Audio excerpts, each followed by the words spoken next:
Pasca bercerai, diketahui hubungan Desta dengan Natasha Rizky memang cukup baik. Iya, hal itu kerap diperlihatkan oleh keduanya demi menjaga perasaan ketiga anaknya.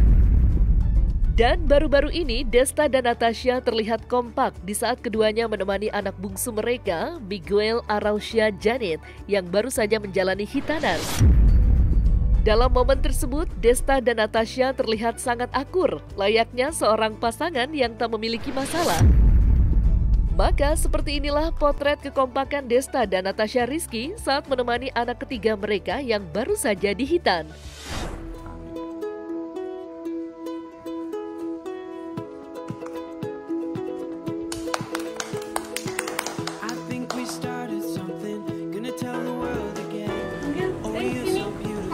Enggak dong sayang, ayo. Kamu dibantuin sama semua orang ini tuh ada.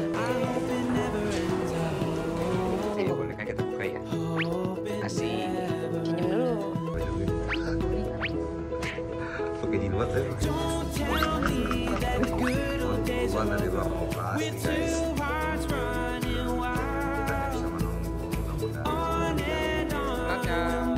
Potongannya. Mau lihat tuh. Mau dibuat kerupuk kulit.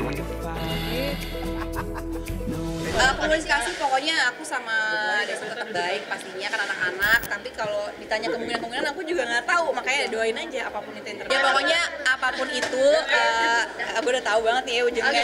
Pokoknya apapun itu, entah itu dari podcast, TikTok dan segala macam, doain aja guys yang terbaik. Jadi apapun itu, aku nggak tahu sih mau ngomong apa jujur, tapi pokoknya apapun yang baik-baik doain aja. Mungkin lebih banyak ini juga kali ya, ikhtiar juga sama Allah gitu, tapi pasti ada aja sih jalannya. Karena momen dan status aku dan keadaan aku sekarang kayak gini, mau nggak mau ya aku harus mengalahkan ego itu. Minta izinnya gimana ya, masih kecil-kecil ya? Ya mungkin lebih yang gede-gede kali ya. Iya. Yang anak pertama, kedua biasanya kita ngasih pengertian mau pergi dulu. Ya udah lumayan lengket karena justru kebalik, malah yang makin gede yang makin posesif gitu kan. Ya adalah namanya rumah tangga naik turun pasti ada ya, cuman kita banyak naik sih ya. Jadi ya tapi yang menyenangkan lah, namanya belajar sama-sama belajar ya, sama menyesuaikan juga, namanya dua kepala jadi satu rumah tangga. Menyenangkan sih, apalagi kita sudah ada anak 3, jadi ya penyesuaiannya so far sih sudah berjalan dengan baik. Mungkin cerita-cerita nggak sih? Komunikasi gitu Kak, misalkan nanya-nanya. Cerita-cerita, ngobrol lancar ya? Tapi ya doain aja. Ya apapun itu mudah-mudahan yang terbaik buat mereka berdua ya, apapun hasilnya ya didoakan yang terbaik aja lah. Terlepas dari adanya momen di atas, Natasha Rizky nampaknya begitu menikmati masa kesendiriannya dengan menulis suatu buku yang dijadikannya sebagai acuan untuk bangkit dari masa keterpurukan yang pernah ia alami. Bahkan ibu 3 anak itu mengaku jika menulis dapat membuat dirinya jujur dengan perasaan yang selama ini suka ia pendam. Meski demikian, mantan istri dari Desta itu pun sangat berhati-hati dalam memilah pengalaman pribadi yang nantinya akan ia abadikan di buku yang ditulisnya.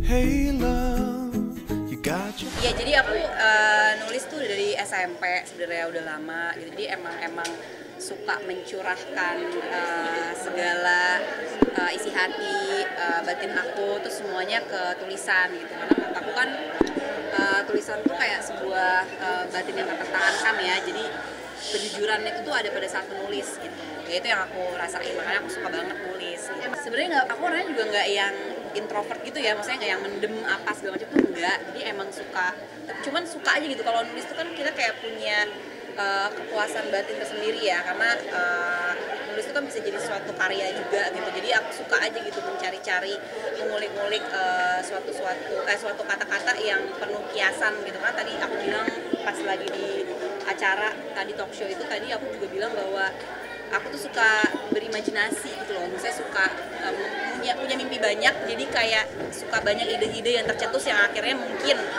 belum bisa semuanya aku lakukan. Jadi di tulisan lah aku bisa mengungkapkan itu semua. Sebenarnya kalau ngeredain enggak sih ya, kan maksudnya sebenarnya kan menulis itu kan emosi kita yang ada pada saat itu ya. Tapi kalau meredakan ya sebenarnya balik lagi lah, kita kan pasti harus menyelesaikan masalah kan ya pastinya dengan cara kita dan pastinya minta tolong sama Allah. Jadi nulis itu untuk meredakan, kalau buat aku sih Sebenarnya enggak, tapi buat aku di situ aku bisa jujur dengan segala perasaan yang aku rasain. Pertama kan itu sebenarnya aku kayak lagi cerita tentang hidup aku doang kan. Nah kalau puisi itu sebenarnya yang tadi itu pertama, dan insya Allah ntar Januari aku mau rilis buku ketiga berarti ya.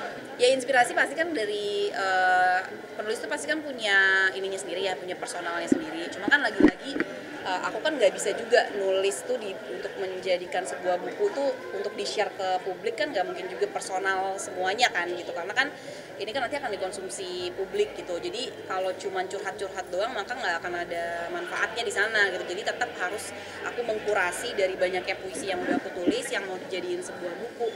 Itu pasti nanti dikurasi lagi puisi-puisi mana yang nantinya akan diterbitkan gitu sih. Sebenarnya kalau dari ADC sendiri kan terinspirasi ya, karena itu ya aku masih remaja banget lah, masih suka apa gitu, masih mau cari apa yang aku suka. Ternyata aku suka itu sama salah satu penulis buku Khairul Anwar gitu kan, dan pasti banyak banget yang suka sama beliau gitu. Tapi lagi-lagi kan beliau tuh kan hanya inspirasi aku gitu, tapi aku nggak pengen sama gitu, aku pengen punya ciri khas aku sendiri gitu. Aku pengen membuat suatu puisi itu jujur dalam entah itu dalam kehidupan aku sendiri maupun dari orang lain gitu kan. Jadi sebenarnya majas-majas yang aku ciptakan sendiri juga tetap harus menyesuaikan dengan publik yang nantinya akan menjadi pembaca aku gitu. Jadi kalau terlalu sulit banget juga terlalu abstrak juga kadang takutnya di situ mereka nggak dapet pesannya. Jadi tetap harus harus menyesuaikan puisinya juga, nggak harus keluar negeri sih. Jadi ya emang ya tiba-tiba aja kayak tadi, kayak sekarang pun juga kalau aku tiba-tiba dapat ada kata kunci dari teman-teman semua, mungkin aku bisa nulis sekarang gitu, atau nulis nanti gitu misalnya pas pulang atau apa. Jadi sebenarnya inspirasi itu kan ketika kita mendengar atau melihat atau merasakan sesuatu kan, entah apapun itu bentuknya gitu. Jadi nggak harus gue harus keluar negeri untuk mendapatkan sebuah inspirasi, enggak juga. Jadi sebenarnya dimanapun, kapanpun kalau memang kita dapat dapat ide ya kita bisa tulisin di mana aja sih. Itu karena kan aku juga basically kan aku juga bukan penulis ya. Maksudnya emang karena suka terus akhirnya belajar, dan sampai sekarang pun aku juga masih belajar. Makanya kenapa tadi aku bilang aku tuh suka ngobrol sama mungkin senior-senior yang udah lebih dulu jadi penulis. Terus aku juga sering ngobrol sama banyak orang, diskusi, cari tahu lewat media-media lain gitu supaya bisa belajar menulis puisi yang lebih bagus dan dapat dimengerti gitu. Jadi kalau stuck sih pasti pernah gitu. Makanya kalau stuck pun juga aku nggak mau maksain nulis. Kadang-kadang juga tuh laptop juga kosong aja, nggak tahu mau nulis apa gitu. Hey you, yeah your colors are changing, the world ain't half bad after all. Na na na.